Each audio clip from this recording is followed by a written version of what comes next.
NG Media Girls.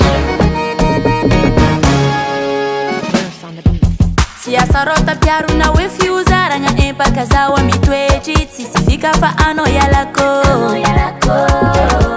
efa tisi idira ni afa pilase mchangu malechi na zuno andiniki ano zakadzo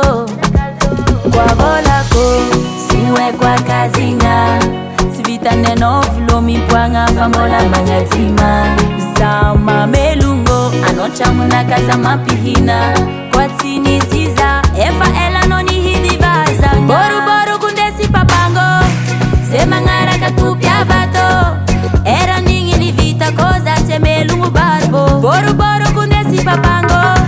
sema ngara katupia vato lasa ngange lela bevilo mingi kurwanaro Sanatan mamcheke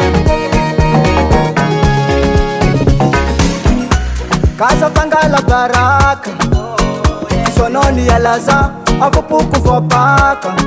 Epaka no kontenga vo Fatimi tu visatalo Sama vita masazinha tinga no Mora mora chofa kapapa na hurung tabela Heku manganu aze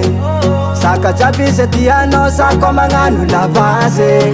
Ni safu eko Vatanga no kutkuteko Nyana nombola maboka Faza kolosa na marengi maneko Chanofu mangangi misero Chapa firi ni itako Mara mara baba Chano zareki mavelu baibo Chanofu misoma ero Chapa firi ni itako Chofu savala sovyo Angatin fono maneko Safako kwa volako siwe kwa kazinga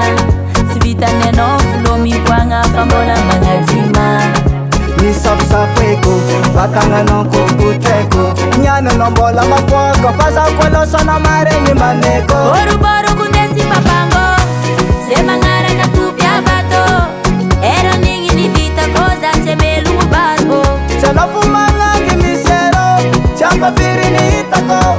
Mara mara baba Chano zareki mavelu baribo boru boru